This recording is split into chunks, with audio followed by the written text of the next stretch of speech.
Anne Dopfer, vous venez de prendre la direction des musées nationaux des Alpes-Maritimes, un département que vous connaissiez déjà. C'est même là qu'est née votre vocation.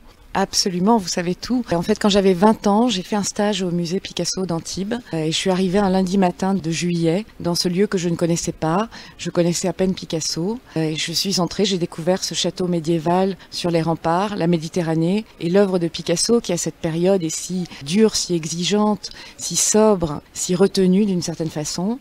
Et j'ai eu un coup de foudre absolu et le soir, je savais que je voulais devenir conservateur de musée. Et vous avez travaillé par la suite pour le musée Picasso d'Antibes ? Oui, j'ai travaillé pour le musée Picasso d'Antibes qui à l'époque montait la première exposition internationale de culture en Algérie, qui était une exposition qui s'appelait Picasso à Alger et qui avait différents volets, entre autres une grande exposition de tapisserie. Et c'est ainsi qu'on a amené Guernica à Alger en 1988. Ensuite, votre parcours vous a conduit notamment à la galerie du Jeu de Paume qui à l'époque s'occupait d'art contemporain. Voilà, c'était la période qui avait été ouverte après la rénovation du Jeu de Paume par l'architecte Stinco. Et il y a d'abord eu de l'art contemporain au Jeu de Paume jusqu'à ce qu'on lui donne une nouvelle inflexion et il expose aujourd'hui de la photographie. Et moi j'ai donc travaillé sur des expositions d'art contemporain au Jeu de Paume. Puis après, vous étiez le conservateur du musée franco-américain de Blérancourt dans l'Aisne en Picardie. C'est un musée donc franco-américain où les touristes étrangers sont importants. Vous aurez la même attitude dans les musées sur la Côte d'Azur ? Absolument. Pour m'être occupée très longtemps du musée franco-américain, je suis extrêmement attachée à cette dimension des échanges internationaux. Échanges avec nos collègues, conservateurs d'autres pays, échanges avec des musées pour des prêts d'œuvres, mais aussi une sensibilité particulière aux publics étrangers qui peuvent fréquenter nos lieux et qu'il faut savoir accueillir différemment selon leur culture, en leur transmettant nos œuvres, notre savoir, mais en s'adaptant spécifiquement à eux. Je crois que dans une région comme la Côte d'Azur, c'est un élément essentiel de la réussite d'un projet culturel. Vous avez également la volonté de recentrer les musées nationaux des Alpes-Maritimes sur leurs fondamentaux, c'est-à-dire ? Alors, ces musées ont été tous les trois créés comme des musées monographiques destinés à montrer des œuvres de Chagall, de Léger, de Picasso. Et je crois que s'il est important que la création contemporaine soit présente, il est important de montrer que les créateurs contemporains regardent leurs prédécesseurs. Le public, il vient avant tout pour Chagall, Picasso, Léger, et qu'il faut lui offrir ce qu'il attend, c'est-à-dire des éclairages nouveaux sur ces très grands artistes du XXe siècle. Alors en 2015, ce public sera servi d'abord au musée Chagall avec un regard sur Chagall et la tapisserie.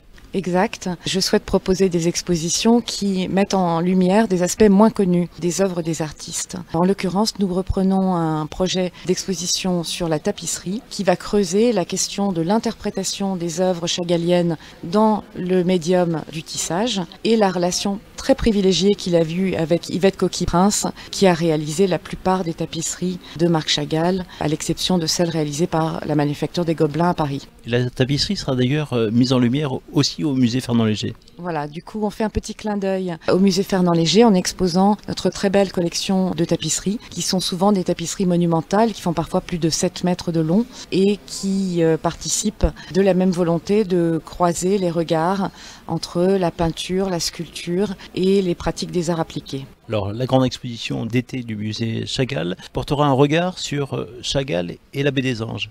Oui, c'est un thème qui est peu connu, mais Chagall a eu une relation plus poussée qu'on pourrait croire à la ville de Nice. Alors tout le monde sait que le musée Marc Chagall est situé à Nice, que c'est une donation d'œuvres qu'il a faite à l'État, que la ville a donné le terrain. Donc il y a déjà cette relation qui est évidente, la présence même du musée. Mais en réalité, Chagall a beaucoup représenté la baie des Anges. Il a eu une commande du comité touristique pour représenter la baie des Anges. Et il a également régulièrement exposé à Nice, à la galerie de la Marine ou à la galerie des Ponchettes. Donc on va creuser ce thème qui est un peu inconnu et on espère surprendre le public en lui dévoilant un nouvel aspect de Marc Chagall. Au musée Fernand Léger, cet été, on pourra voir un peu l'envers du décor de la restauration de la grande fresque de la façade du musée. Voilà, pour ceux qui connaissent le musée Fernand Léger à Biot, il est situé en haut d'une colline et c'est un bâtiment remarquable sur lequel il y a une énorme fresque de 400 mètres carrés qui est une fresque qui explose en couleurs et en matériaux puisqu'elle est à la fois constituée de mosaïques et de céramique en très haut relief. Cette façade avait été assez dégradée par les intempéries, par les variations variations climatiques très fortes dans cette région. Et nous entreprenons sa restauration après 17 ans d'attente pour trouver la bonne technique. Ça constitue un événement et on veut rebondir et partager la restauration de cette façade avec le public comme un nouvel élan pour le musée national Fernand Léger, un élan joyeux, un élan coloré, un élan enthousiasmant. Cette phrase présente des objets un peu sportifs. C'est un peu étonnant pour un musée, mais c'est qu'à l'origine, c'était conçu pour un stade. Exact. Alors dans l'exposition, on retracera cette histoire un peu rocambolesque d'un projet que Fernand Léger conçoit pour la ville de Hanovre en Allemagne en 1954. Il conçoit donc des motifs de jeux de ballon ou de cyclistes et finalement le projet n'aboutit pas à Hanovre, il est réalisé à Biot. Donc on va raconter l'histoire de cette façade et ses différents rebondissements. Alors pour terminer, la chapelle Picasso à Valoris, on pourrait y voir en 2015 des œuvres du musée Picasso de Paris qui vient d'être restauré et réouvert au public. Exact. Nous amorçons un partenariat avec le Musée national Picasso de Paris qui va nous faire un prêt d'un petit ensemble d'œuvres qui ira dans l'avant-chapelle, avant la fresque de Picasso. Et on est très fiers de ce partenariat parce que ça montre la capacité des institutions nationales de se mobiliser pour servir l'œuvre d'un très grand maître du XXe siècle. Et vous avez la volonté de développer cette politique de réseau? Oui, absolument. C'est une question qui est essentielle, la question du maillage, la question du réseau, la question du travail interdisciplinaire. C'est l'un des secrets de la réussite pour les institutions culturelles, pas uniquement la nôtre, pour qu'elles puissent de temps en temps se donner la main pour faire un projet commun et mener un petit bout de route ensemble. Ça me paraît être une clé du succès.